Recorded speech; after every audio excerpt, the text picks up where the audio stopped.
अस्सलाम वालेकुम जी। तो बहुत सारी बहनें मुझसे पूछ रही थी कि आपने चैनल्स कैसे स्टार्ट किए थे, आपकी पहली वीडियो कैसे वायरल हो गई थी, स्टिचिंग आपने कहाँ से सीखी, कैसे इसके जो है स्टार्ट लिया था काम का, ऑर्डर्स कैसे आपके पास आते हैं और कैसे आप लड़कियों को सिखा रही हैं, सिलाई सेंटर आपने कैसे खोल रखा है। तो ये सारे काम आप कैसे कर रही हैं और इनको कैसे मैनेज करती हैं, तो इस सब चीज़ों की इंशाल्लाह मैं सारी डिटेल्स आपके साथ सब कुछ शेयर करूंगी और आपको भी इंशाल्लाह इस काबिल बना दूंगी कि बनाने वाला तो खैर अल्लाह ताला है और सबसे पहले आपकी मेहनत होगी, लेकिन मैं आपको इंशाल्लाह कुछ ऐसी चीज़ें समझा दूंगी जो मैंने सीखी हैं और जो चीज़ें मैं सीख के आज अल्हम्दुलिल्लाह अपने पाँव पे खड़ी हुई हूँ।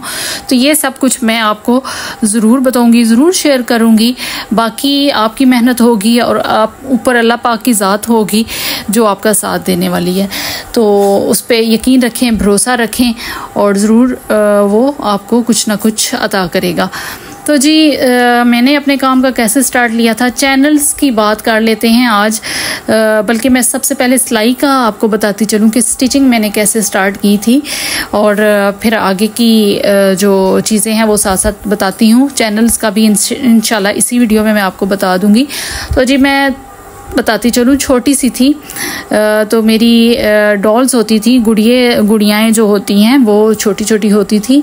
तो उनके आपको पता है कि तब तो हमारे हालात भी बहुत ही ज़्यादा बुरे हुआ करते थे। एक गुड़िया ही बड़ी मुश्किल से मिलती होती थी, तब जो होती थी वो भी टूटी फूटी और उसकी जो ड्रेसिंग होती थी वो तो ना होने के बराबर होती थी और एक ही ड्रेस हुआ करता था गुड़िया का।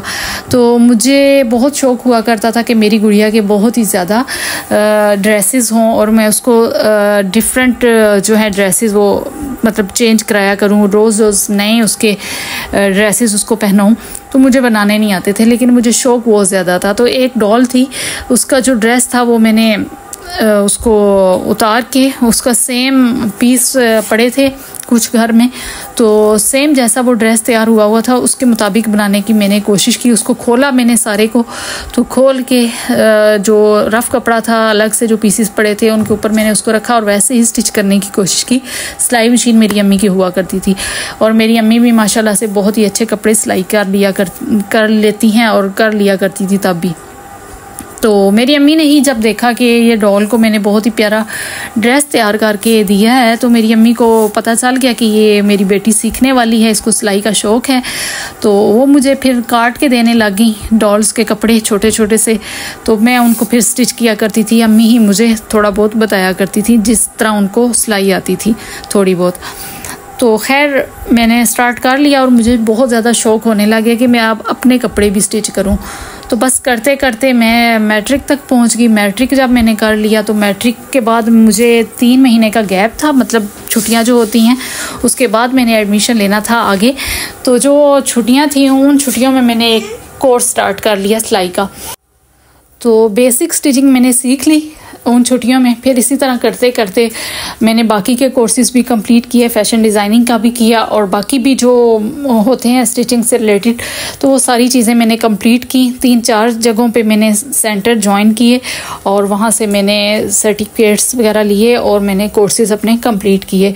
तो मेरा स्टिचिंग में अब मैं काफ़ी हद तक मतलब एक्सपीरियंस हो चुका था मुझे। तो मैंने फिर प्रैक्टिकली थोड़ा सा स्टार्ट किया। रिलेटिव्स के कुछ कपड़े मैंने लेने शुरू कर दिए, स्टिच करती थी अपने घर के बहनों के। फिर इसी तरह मुझे आने लगे कुछ मोहल्ले के कुछ आने लगे कपड़े, उनके मैं स्टिच करने लगी। बस करते करते मैं कुछ अर्सा पहले 3-4 साल हो चुके हैं जब कोरोना आया था, वहाँ तक जब मैं आई मतलब कोरोना के दिनों में। तो उस साल मुझे ना किसी ने आइडिया दिया कि आप इतना अच्छा काम करती हैं। मेरी कस्टमर ही थी, उन्होंने ही बताया कितना अच्छा आप काम करती हो तो आगे आप क्यों नहीं बढ़ती हो, कुछ बड़े लेवल पे आप काम करो। तो बस फिर मैंने सोचना शुरू कर दिया कि आखिर ऐसा क्या किया जाए कि मैं कुछ बड़े लेवल पे कर सकूं। तो मुझे किसी ने उन्हीं दिनों बस इसी तरह पूछते पूछते किसी ने ये आइडिया दे दिया कि आप चैनल स्टार्ट कर लो। तो अब चैनल का मुझे नहीं पता था कि चैनल कैसे स्टार्ट करते हैं। तो खैर खैर इसके बारे में मैंने खुद ही सर्च वगैरह की इधर उधर से।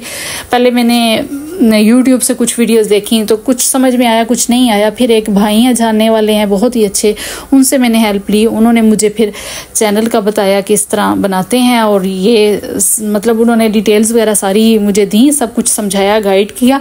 और फिर मेरा काम था आगे करना, तो मैंने फिर स्टार्ट ले लिया और मैंने काम शुरू कर दिया। पहली वीडियो ही मैंने अपलोड की, जब सिलाई कोर्स ही मैंने वहाँ पे भी अपलोड किया, क्योंकि मैंने जहाँ से स्टार्ट लिया था वहीं से मैंने यूट्यूब पे भी काम स्टार्ट किया, ताकि बच्चियाँ वही सीखें जो मैंने सीखा था। तो अल्हम्दुलिल्लाह मेरी पहली वीडियो ही वायरल चली गई और 1 मिलियन प्लस उसके व्यूज़ आ गए थे। और जो अभी भी आप लोग जाके मेरे हूर मान बुटीक चैनल पे फर्स्ट वीडियो मेरी देख सकते हैं। तो उन दिनों कोरोना भी था, लड़कियां फारिग बैठी हुई थी, तो उनके पास भी कुछ ऐसा करने को उनको चाहिए था कि जो कि वो घर बैठ के कुछ सीख सकें। तो अल्हम्दुलिल्लाह से मेरी वो वीडियो बहुत ज़्यादा देखी गई। बस इसी तरह मेरा चैनल ग्रो कर गया और अल्हम्दुलिल्लाह आज मैंने दूसरा चैनल भी स्टार्ट कर दिया है। और बाकी काम जो मैं कर रही हूँ उनकी डिटेल्स इंशाल्लाह आने वाली वीडियोस में आपको साथ साथ बताती रहा करूँगी। तो जी आज की वीडियो ये थी। और ये बॉर्डर का यूज़ कैसे करना है, मॉडर्न स्टिचिंग सीखें, कुछ बॉर्डर का यूज़ देखें मैंने कैसे किया है, बस थोड़े से ये भी देख लें साथ।